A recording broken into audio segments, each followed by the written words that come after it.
Welcome back to College Hill Farm. Well, today I'm here in the tractor shed, and for the last 2 weeks we've had something called a heat dome that's been on us, and it has been in the 90s now for 13 or 14 days. And when it does that, it causes my multiple sclerosis to make me have a hard time. But I got a question the other day, and I thought I would come out here in a tractor shed and sit and talk to you about it. It's early in the morning, and it's a beautiful day. It's going to be 95 today, but this morning it was just 65 degrees, and I got out and planted my sweet potatoes. But I'm sitting here in the tractor shed, and somebody asked me why people homestead. And first off, let's define what a homesteader is. Now, back when America was just forming, they wanted people to move west. And right now, if you looked at the United States map, the bulk of the people live on the coast. Okay? The center of the United States is basically empty in comparison. States like Wyoming, I think, have like 500,000 people. Is all for the entire state. Okay? Montana just has a few people for the entire state. Don't even have 1 million people. Kentucky just has 1 million people. 1.4, I think, for the entire state. But then you go to states like California, and there's 27 million people in that state, or to along the Gulf Coast, along the eastern seaboard, and along the western seaboard. All those states are huge. They're 10, 15, 20 million people. Okay, so they're great, huge. So they created the Homestead Act. Of course, there weren't that many people then, but they created the Homestead Act, and you could go out west, and I think it was 130 acres you could claim for free. As long as you agreed to move out there, work on it for 5 years, you could claim it. And what they did during that time, ants? No. I have to look for ants. This tractor shed's full of ants. I must have built it right on an ant hill, right on several ant nests. But I'll have to get them out of here. Back then, they created these grants, but only according to, if you look at all of the people who fulfilled their homesteads. In other words, they went and they stayed for 5 years, and then they filed the papers to claim their land. Only about 20% of them made it. Okay? 1 out of 5. 1 out of 5 homesteaders made a go of their homestead. So, that was a homestead. Fast forward to today, the modern homestead. A modern homestead is anything from 1/2 acre to 70 acres to 150 acres. Okay? A modern homestead, and the modern definition of a homestead, which there's all kinds of different people that have different definitions of this, but the modern definition of a homestead, in my opinion, this is my opinion, the modern definition of a homestead is a place where people grow food to support themselves.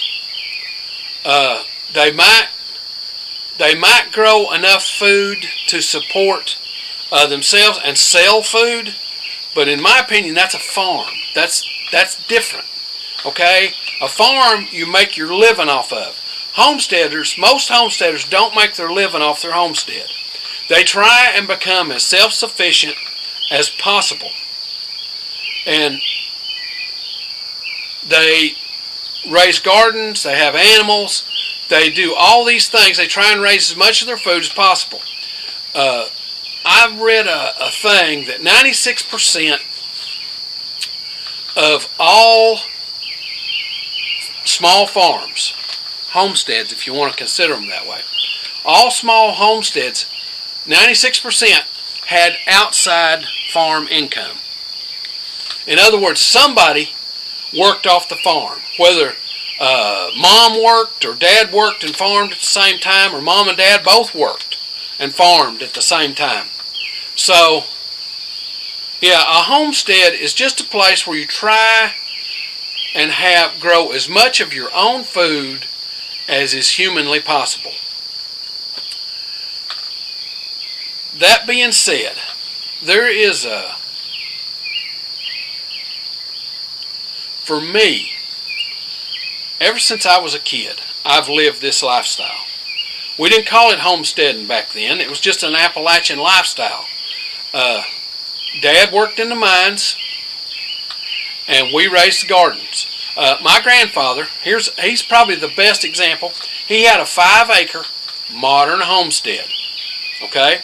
He had a 5-acre modern homestead back in the 40s, in the 30s. He had chickens, goats, a cow, a mule, wagons, all the stuff that he needed. He got a Farmall A tractor, okay, Farmall Cub, the A tractor, and he tended his 5 acres, and he raised hogs. So he had pork, he had lamb or goat. I think mostly he raised lamb. For that, he didn't raise goats. He raised lamb. So he had lamb, he had pig, he had pork, he had chicken, okay? And then he had his garden stuff. And they didn't raise pigs like we do today. They raised a pig, they wanted him to be 500 pounds when they butchered him, because they wanted to get 90 pounds of lard. Okay, so they did things a little bit different than we do today. Today, the average pig is about 290 when it's the right butcher weight, so because people want leaner pork. Well, back then, they wanted the lard because they didn't buy vegetable oil. I don't even know if there was vegetable oil. Vegetable oil is something totally different, okay? They use lard. Paul lived to be 77 and Ma lived to be 94. So, you know, they must have done all right with lard. Ma's mother lived to be, I think she lived to be 94 as well.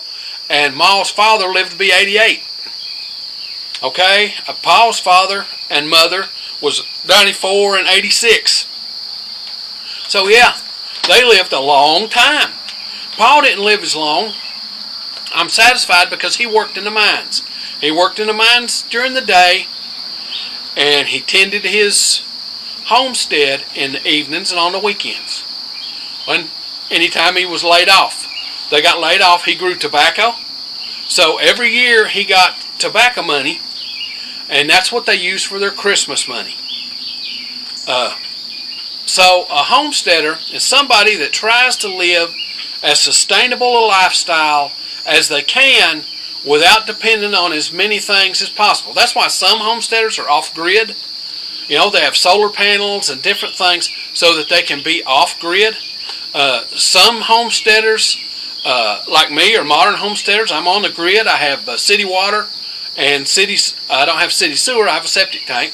But I have city water and, county water. I live rural.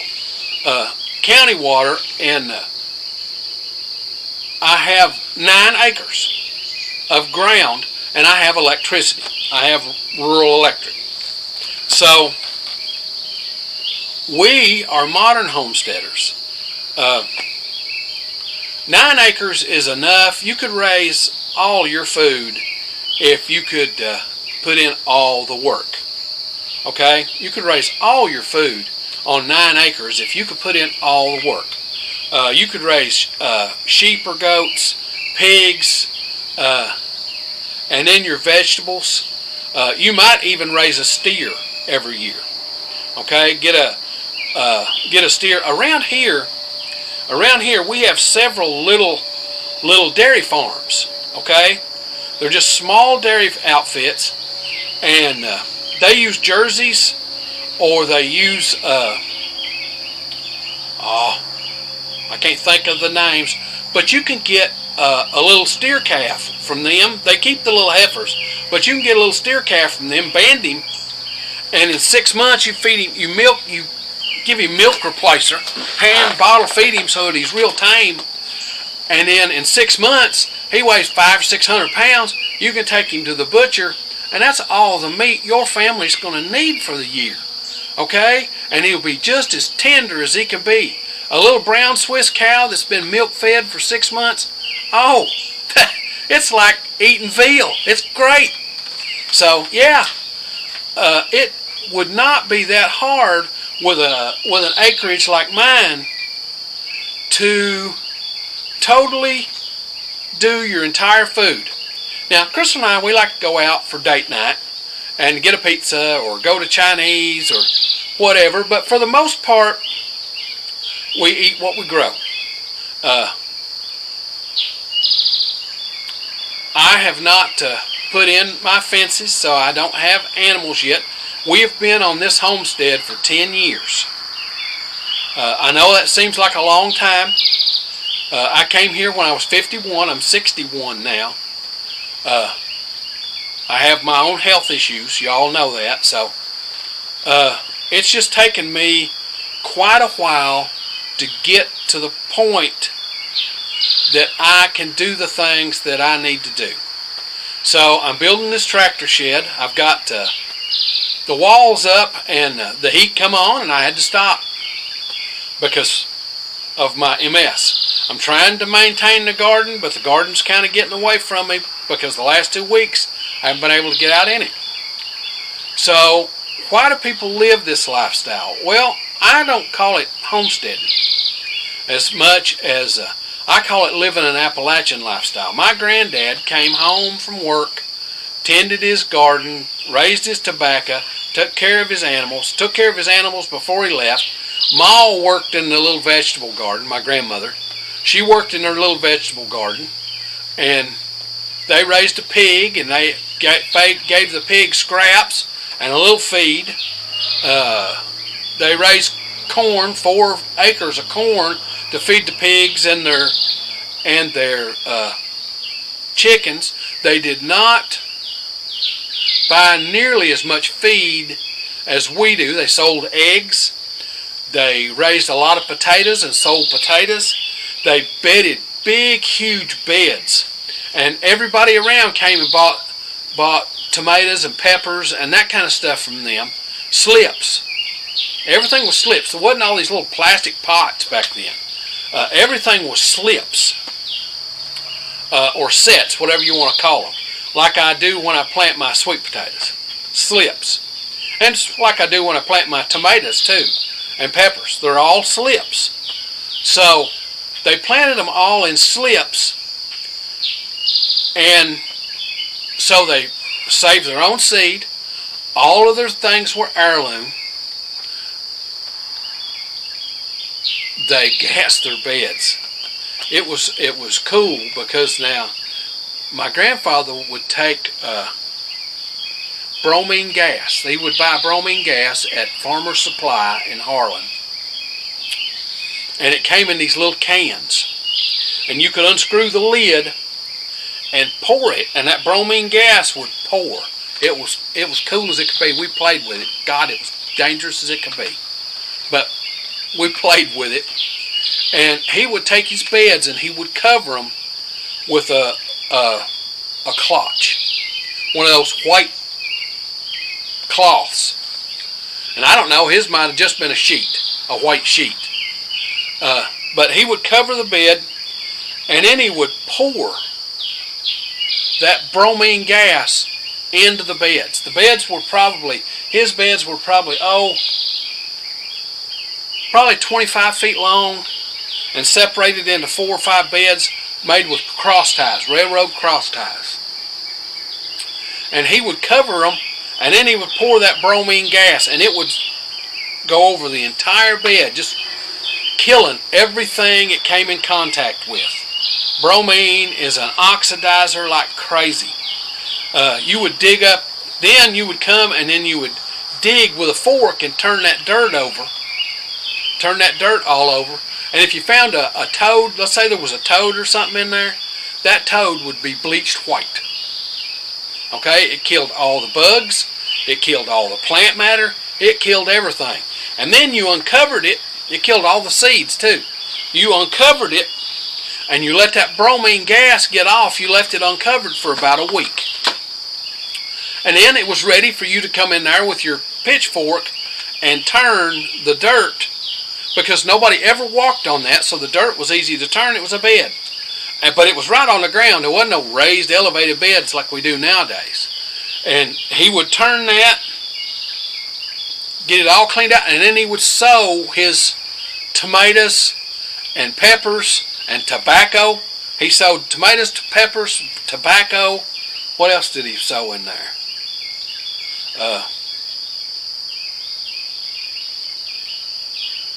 Tomatoes, pepper, tobacco. I think that was about it. I don't remember him sowing anything else in the bed. There was always a big pumpkin plant growing around the beds. He planted his corn, he drilled it, and saved his own corn seed. He would plant his corn, 4 acres worth of field corn. Is that white looking field corn. It wasn't Hickory King. He planted Hickory King too. He planted something called Golden Cross Bantam. That was his sweet corn. They didn't have the super sweets like we have today. And he would plant that, and then everything else he planted from seed. He planted tomatoes and peppers and tobacco in his beds. Everything else he planted from seed. And he sold tobacco plants, tomato plants, and pepper plants. People would come and they would buy 25 at a time. Seems like 25 was $1. They would buy 25 at a time, and they would come and buy 25 plants or 50 plants, whatever they were going to plant in their garden. And that's how Paul raised extra money.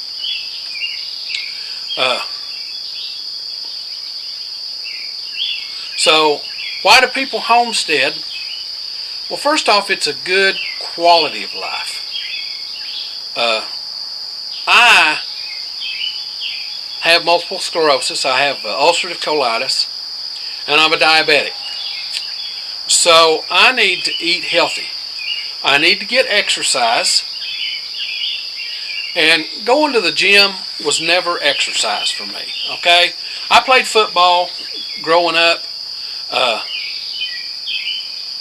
And going to the gym was never exercise for me.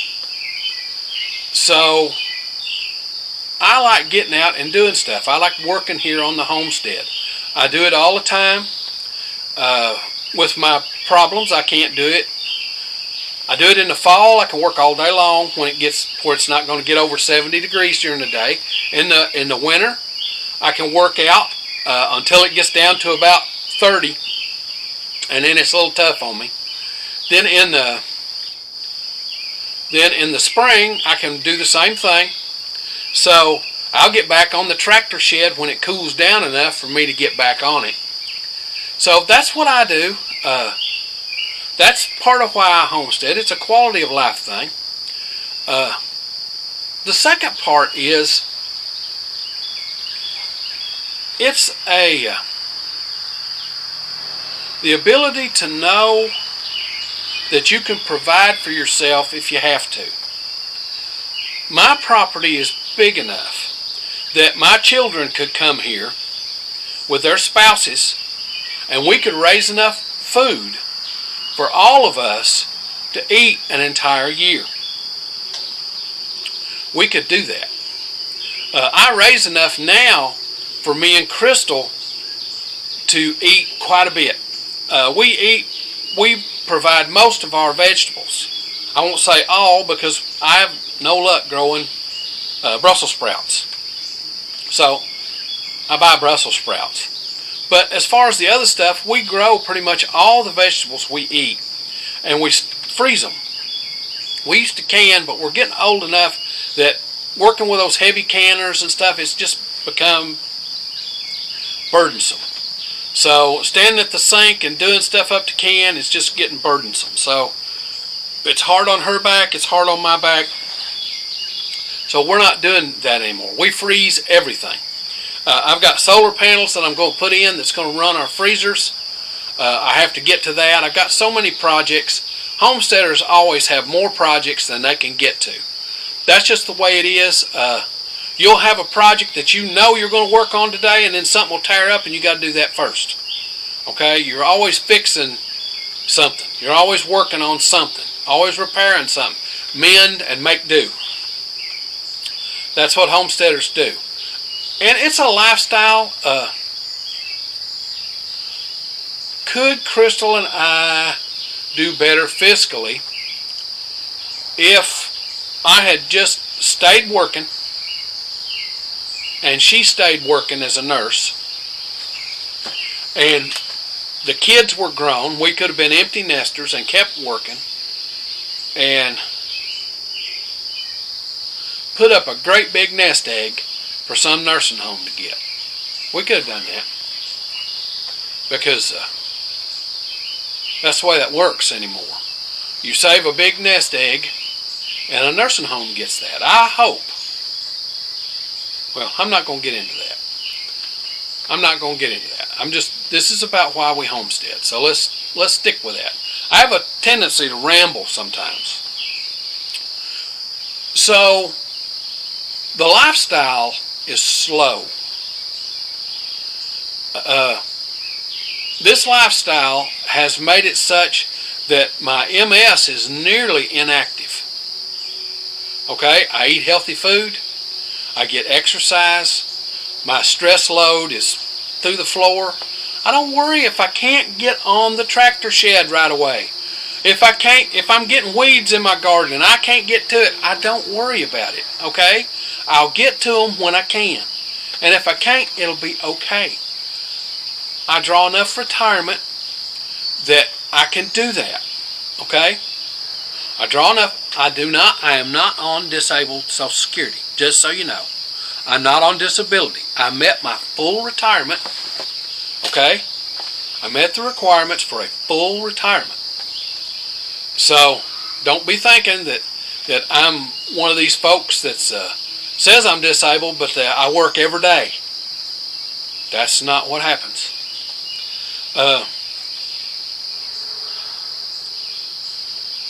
At 61, I've slowed down a lot. I'm sure my MS is working on me in ways that I can't see. But the lifestyle allows me to eat quality, fresh food that tastes amazing. If you've never tried a dehydrated tomato chip, you're missing out. Those things are awesome. So we raise lots of tomatoes, we raise lots of corn, we raise beans, we raise cucumbers, we make pickles, we do all that stuff to preserve the stuff that we want to do.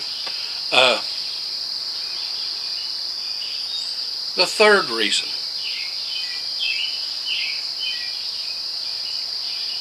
When I was a young man, I saw my grandfather, or my father, work every day.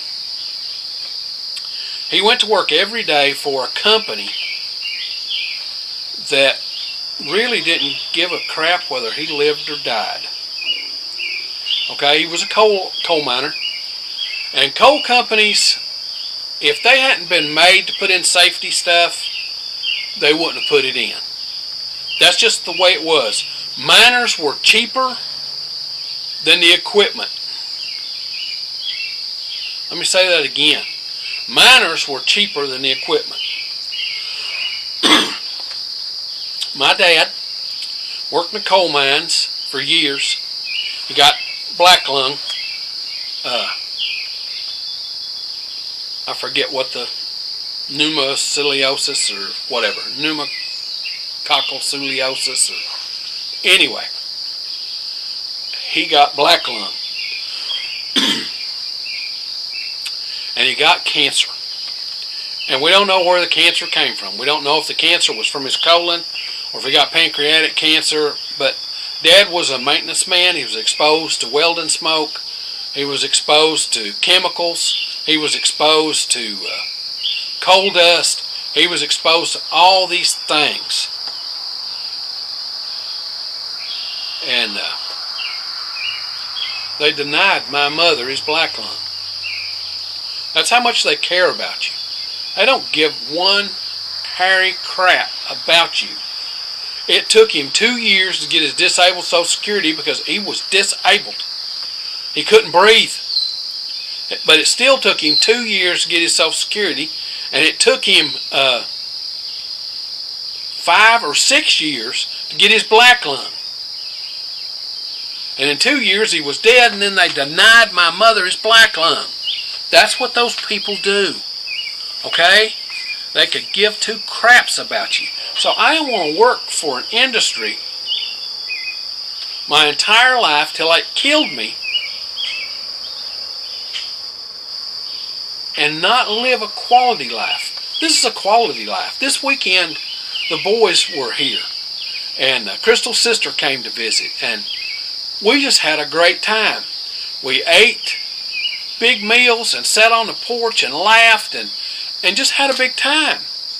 It was a wonderful life. It's a wonderful kind of life, this homesteading. I had chickens. I don't have chickens right now, but I had chickens, and they lived a quality life. I took good care of them. They provided me with all kinds of eggs. If I get a pig, I'm going to raise him on pasture. That way he has a good quality life before he goes in the freezer.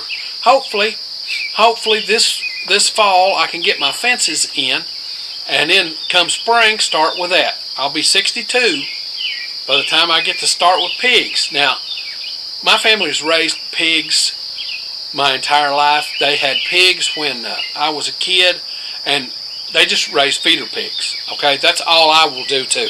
I won't raise pigs that have baby pigs. That's just not me. I'll get a couple of gilts or a couple of cut boars and raise them as feeder pigs. And I want them to be tame. I want them to be able to get in a pen with them and pet them and get them to follow a bucket, so when it's time to load them in the trailer, there's no problem. That's the way I want to do. When I was a kid, we killed the pig right there in the pig pen. And then we pulled him up and processed him right there. Okay?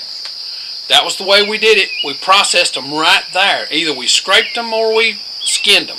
Well, I don't want to do that. I'd rather just let the little, we've got a little processor just, about 3 or 4 miles down the road here that we can use to process ours, and we don't have to do that. So, yes, this homesteading life is a wonderful life, and that's why I want to live this homesteading life. And that's why people want to live a homesteading life. It's a slow pace. It's a great way to raise your kids. Okay? It's a great way to raise your kids. The stresses of life, modern life for kids, are terrible today. But a homestead kid has opportunities to get in the dirt and to be something more, okay, than what they see on TV or what they see on the internet. Okay, so that's why people live a homestead life. So now, if you like this stuff, this homesteading, do-it-yourself kind of thing, be certain to come on out to the channel, subscribe. We do this homestead stuff every week, sometimes once, sometimes 5 videos. Just depends on what's going on in the homestead that week. Now, if you hit the little bell, it's right up here. When you come to the channel, it'll notify you when we upload a video. We upload on Sundays, Tuesdays, and Thursdays. Now, with that being said, it's time for me to get over here and get on to the next thing. I think I've got to go pick up a cabinet for Crystal. Love y'all.